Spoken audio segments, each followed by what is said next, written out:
I'm super excited to be on site today, and it's not just an ordinary site. This is Lands and Cribs, where we don't just tell or talk, but we show you. Today, I'm on the site. On the first segment, we're talking about the importance of survey plan. My name is Kume Ibagere. I'm your real estate explorer.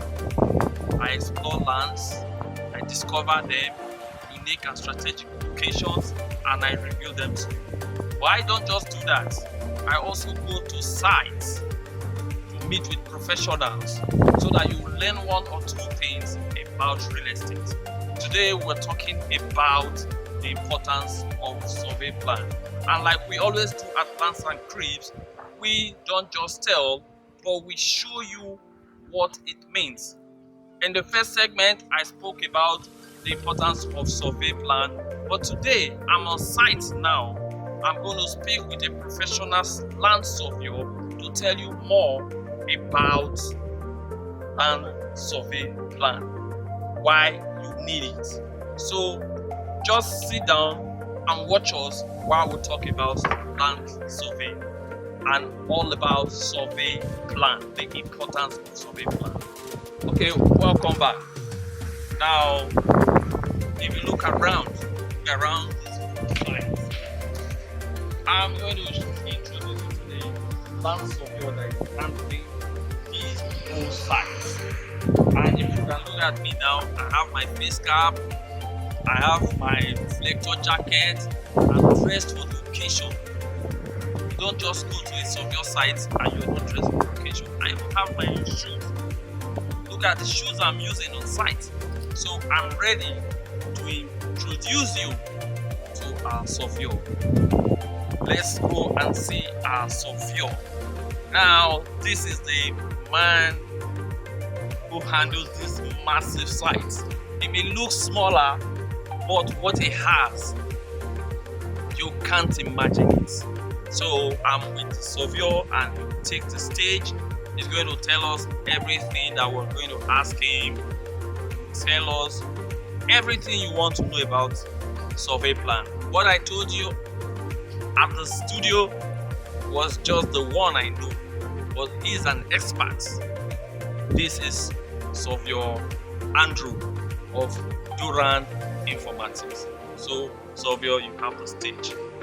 My name is Bolaji, and I'm a surveyor right here in Lagos State. We're on this site for quite a while. Let's say for since last year, and currently we are setting out the roads before the building construction starts. And to God be all glory, we have set out the major roads. Now we want to go to the inner roads to start the setting out. And I'm here today on the Lands and Cribs program. Okay, thank you. Surveyor, the site is yours. Yes. We are not going to use stage today. We're not calling it a stage. We're calling it a site because you own the site. So everything you're going to say is for you're the one saying everything. Okay. So let me just ask you some few questions so that our viewers they will learn one or two things from it. Now, why do one need to take coordinates of a land before buying, or what is really the importance of taking coordinates of land before buying? Before we talk about coordinate itself, or before we talk about taking coordinate, let's talk about coordinates. And what is a coordinate? Well, a coordinate has they are set of values that accurately and briefly describe the position of a point. So let's say if I'm going to probably your house now, I don't need to type the name of the street on Google. Just give me the 1 point coordinate and I will locate your house without missing the road. So that's the function of coordinate. Now, why do we take the coordinate on site? Before you buy property, okay, let's say for Lagos State for example, Lagos State is a very built up and urban area compared to other states, and property here is changing with time. So, for example, if let's say you come here and like as at December last year, that was like 3 months ago, this place is full of bushes and buildings too before it was demolished. So, status of land in Lagos is not always constant, and the function of the coordinate is to give us the um, the things that is on the site that the government wants to use the land for. For example, let's say a land falls inside an acquired area by the government, and of course, if you go there, you will not see government signboard there that this land is for government. So once you go there, you pick the coordinates, you go to Alausa for the land use charge. Once you chart it, you know exactly what the land is for and what it has been planned for. Even if it's, let's say, 50 years ago, it has been planned for it. So that's why you need to pick coordinates of every side that you go to know the status of the land. Okay, what type of survey do clients who wants to buy large plots of land, a large expanse of land, what type do they really need to do? The survey, we have many kinds of survey, let me say it like that. But the one that I would like to talk about now is the registered one. You understand? We have provisional surveys too, but it's not really advisable to do that one if you want to do a change of title. Say you buy a land from so family, the land still belongs to the family until you change the title. So to change the title, you need to do a registered survey. Though there are provisional surveys too. So the difference between a provisional survey and a registered survey is once you do a registered survey, you collect some pillar numbers from the ministry, which is unique to that property.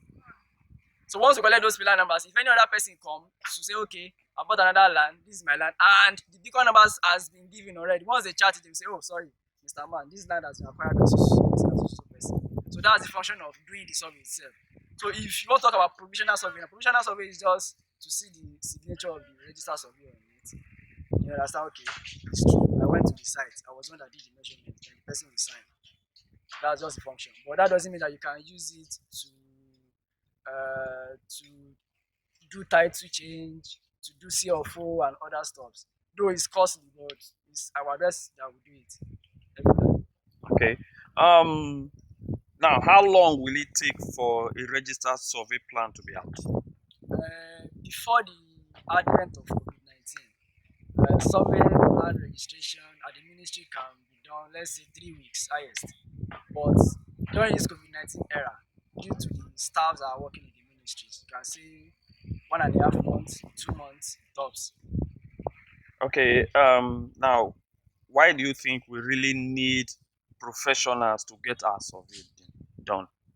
Well, apart from the fact that a professional gives you a professional view of things, uh, in a situation whereby you give your survey to a quack and the quack collects the money, let's say he collects the money for a registered survey and the quack didn't register it and the quack run away with your money. So how do you trace it back? So the reason you go to professionals is we have professional bodies. We have NIS, we have SOCON. NIS is Nigerian Institution of Surveyors. We have SOCON, Surveyors Council of Nigeria. Then we have APPSA, Association of Private Practicing Surveyors. So all these three parties, if anybody, a professional, do a kind of misconduct, they can trace it back, they can withdraw his seal, they can even put him in suspension. So that's why it's good to always go to professionals, because you can always trace any amounts that you give them back to the organization that those professional is working for. And surveying is one of the, in fact, one of the greatest professions you can ever see in Nigeria. Okay, I saw that earlier on you were working on drainages and all that. So what do you really do in drainage? Because a lot of drainage that we do in Nigeria, most times in some locations, is more of the water does not flow. So what is the function of the surveyor when they are doing drainages?